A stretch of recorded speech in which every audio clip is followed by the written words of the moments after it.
श्रीमद् भागवत सुधा सागर सुख सागर के अष्टम स्कंद के अष्टम अध्याय के अनुसार इस प्रकार जब भगवान शिव ने हलाहल विष को पी लिया तब देवता और असुरों को बड़ी प्रसन्नता हुई। वे फिर बड़े उत्साह से समुद्र मंथन करने लगे। तब समुद्र से कामधेनु प्रकट हुई। वह अग्निहोत्र की सामग्री उत्पन्न करने वाली थीं। इसलिए ब्रह्मलोक तो पहुंचाने वाले यज्ञ के लिए उपयोगी पवित्र थीं। दूध आदि प्राप्त करने के लिए ब्रह्मवादी ऋषियों ने उसे ग्रहण किया। उसके बाद उच्चैश्रवा नाम का घोड़ा निकला। वह चंद्रमा के समान श्वेत रंग का था। बलि ने उसे लेने की इच्छा प्रकट की। तत्पश्चात ऐरावत नाम का हाथी निकला। उसके बड़े बड़े 4 दांत थे। इसे इंद्र ने ले लिया। ऐरावत के बाद कौस्तुभ नामक पद्मराग मणि निकली। उस मणि को अपने हृदय पर धारण करने के लिए अजित भगवान ने लेना चाहा। मणि के बाद कल्प वृक्ष निकला। वह याचकों की इच्छाएं उनकी इच्छित वस्तुएं देकर पूर्ण करता है। अतः यह स्वर्ग में पहुंच गया। रंभा नाम की अप्सरा कई अप्सराओं के साथ प्रकट हुई। ये देवताओं को मिली। समुद्र मंथन से स्वयं लक्ष्मी देवी प्रकट हुई।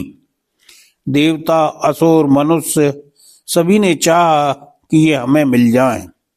स्वयं इंद्र अपने हाथों उनके बैठने के लिए बड़ा विचित्र आसन ले आए।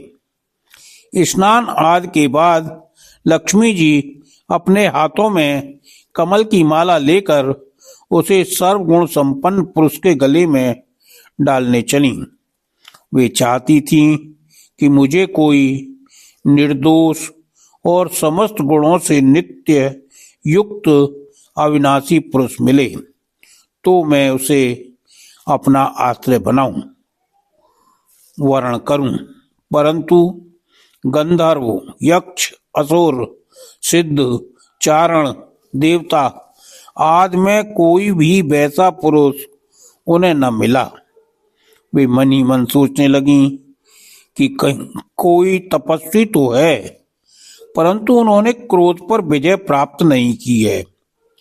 किन्हीं में ज्ञान तो है, परंतु वे पूरे अनासक्त नहीं हैं।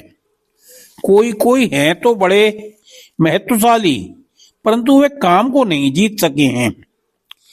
किन्हीं में ऐश्वर्य भी बहुत है, परंतु वह ऐश्वर्य ही किस काम का जब उन्हें दूसरों का आश्रय लेना पड़ता है।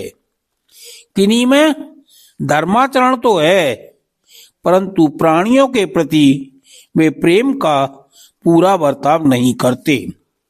त्याग तो है, परंतु केवल त्याग ही तो मुक्ति का कारण नहीं है। किन्हीं किन्हीं में वीरता तो अवश्य है, परंतु वे भी काल के पंजे से बाहर नहीं हैं। अवश्य ही कुछ महात्माओं में विषयासक्ति नहीं है, परंतु वे तो निरंतर अद्वैत समाधि में ही तल्लीन रहते हैं। किन्हीं में शील मंगल भी है, परंतु वे अमंगल वेश में रहते हैं। रहे एक भगवान विष्णु, उनमें सभी मंगलमय गुण नित्य निवास करते हैं, परंतु वे मुझे चाहते ही नहीं। इसका सोच विचार कर अंत में श्री लक्ष्मी जी ने चिर अभीष्ट भगवान को ही वर के रूप में चुना, क्योंकि उनमें सभी समस्त सद्गुण नित्य निवास करते हैं।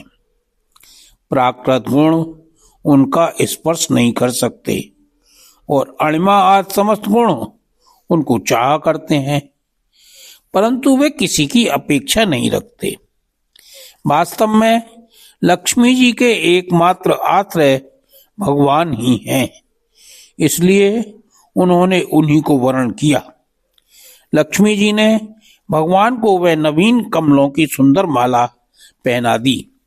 इसके बाद लज्जापूर्ण मुस्कान और प्रेम पूर्ण चितवन से अपने निवास स्थान उनके वक्ष स्थल को देखती हुई वे उनके पास ही खड़ी हो गईं। जगत पिता भगवान ने जगजननी समस्त संपत्तियों की अधिष्ठात्र देवता श्री लक्ष्मी जी को अपने वक्ष स्थल पर ही सर्वदा निवास करने का स्थान दिया। श्री लक्ष्मी जी ने वहां विराजमान होकर अपनी कल्याण भरी चितवन से तीनों लोक, लोकपति और अपनी प्यारी प्रजा की अभिवृद्धि की। देवता, प्रजापति और प्रजा सभी लक्ष्मी जी की कृपा दृष्टि से शील आदि उत्तम गुणों से संपन्न होकर बहुत सुखी हो गए। इसके बाद समुद्र मंथन करने पर कमल नयनी कन्या के रूप में वारुणी देवी प्रकट हुई। भगवान की अनुमति से दैत्यों ने उसे ले लिया। देवता और असुरों ने अमृत की इच्छा से अब और मंथन किया तो एक अत्यंत अलौकिक पुरुष प्रकट हुआ। उसके हाथों में कंगन और अमृत से भरा हुआ कलश था। वे ही आयुर्वेद के प्रवर्तक और यज्ञ भोक्ता धन्वंतरी के नाम से प्रसिद्ध हुए।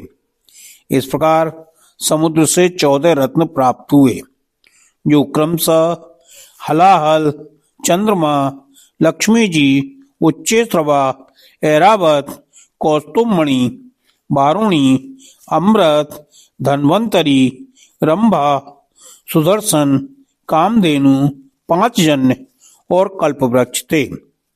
अगर विद्यार्थी इन्हें क्रम से याद करना चाहें तो याद कर सकते हैं।